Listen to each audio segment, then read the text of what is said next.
Caracteriza por dolor abdominal asociado a un cambio en el ritmo defecatorio, tanto en la frecuencia como en la consistencia.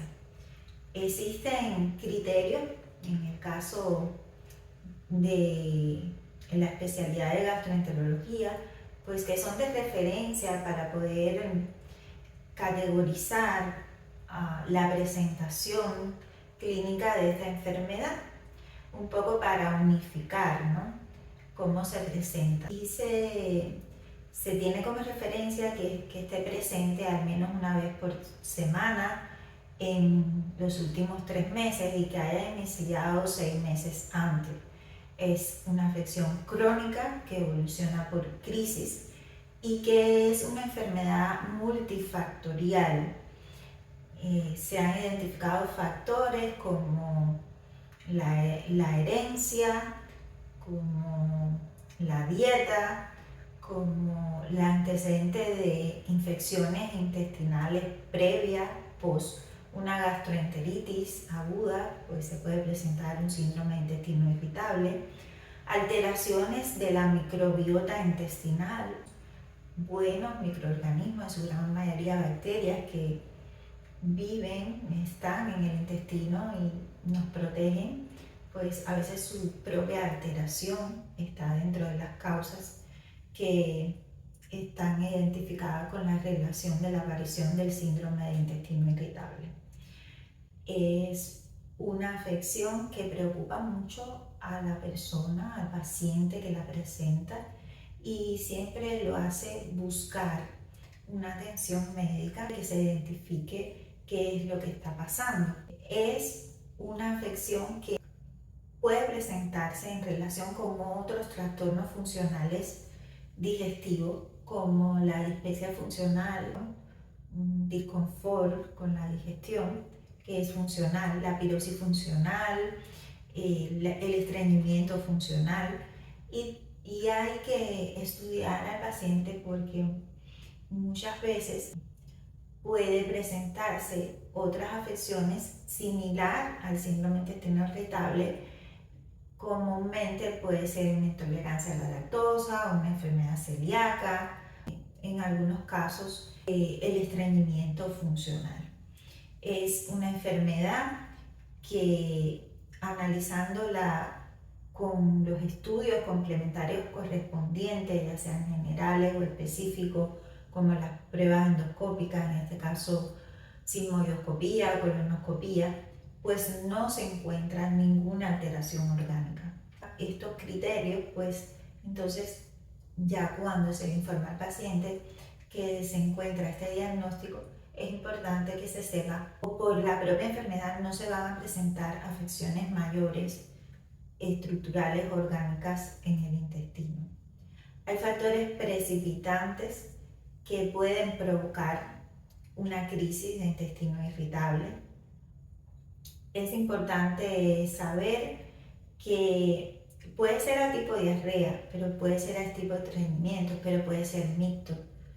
Hay pacientes que alternan diarrea con estreñimiento. Los factores precipitantes que se han relacionado con el síndrome de intestino irritable están factores dietéticos como algunos irritantes de la dieta, tensión emocional, la depresión, la ansiedad pueden ser factores que precipiten la crisis. Algunos medicamentos pueden precipitar la crisis, por lo que sí es importante identificar que particularmente pudiera desencadenar la crisis en un paciente. Saber que está siempre presente en este síndrome es un dolor que está relacionado con la defecación o que alivia con la propia defecación, que se puede presentar en el bajo vientre, en la zona baja del abdomen, pero también puede ser a tipo cólico, un poco más difuso en el abdomen. Puede acompañarse de hinchazón o de distensión abdominal. Es bueno saber que casi nunca se presentan signos y síntomas de alarma o de organicidad, pues no tienen las banderas rojas como la anemia o la pérdida de peso o la masa abdominal o la hemorragia digestiva. Si esto estuviera presente, hay que pensar en otras afecciones orgánicas. Saber que existen pautas que permiten controlar el síndrome de intestino irritable, que no aparezca la sintomatología o las crisis en estos pacientes. La primera pauta sería el manejo de una dieta saludable, balanceada, según el tipo de intestino irritable. Si es estreñimiento, pues aumentar el consumo de fibra y de líquidos sería muy bueno. Si es al tipo diarrea, pues fraccionar las comidas, y en ocasiones se necesita de antidiarreico o de laxante según el tipo que se presenta. En el caso de los pacientes que la crisis esté precipitada por factores emocionales, pues es importante un manejo psicológico o un apoyo psicológico con técnicas de relajación, con técnicas conductuales, donde puede apoyarse en un profesional. La tercera pauta sería la realización de ejercicio físico, que viene muy bien la actividad física con el aumento del transintestinal en el caso del estreñimiento, y además disipa la tensión emocional. La cuarta pauta está relacionada con algunos psicofármacos o medicamentos que se pueden utilizar según si existe la tensión emocional, y a veces se usa como nociceptivo, o sea, para bajar el umbral del dolor. Hay muchas veces que se recurre a los probióticos para tener una regulación de la flora intestinal, pues ayudar al buen equilibrio de estos gérmenes y a su vez al buen funcionamiento del intestino.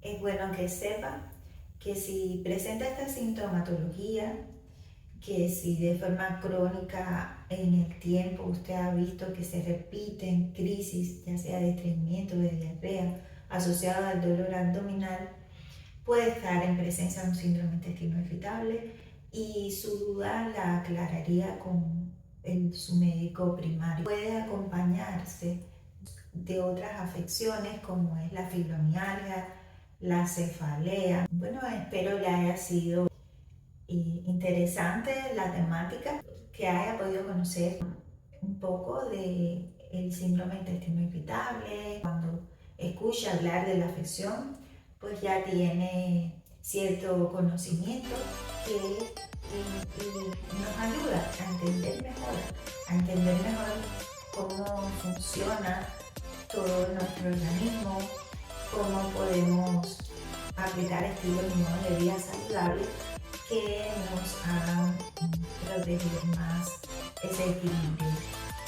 Y compartan con quien piensen que sea útil esta temática, y los espero la próxima semana para seguir hablando de salud como un todo, y deseándoles siempre que sus vidas sean plenas y sean saludables.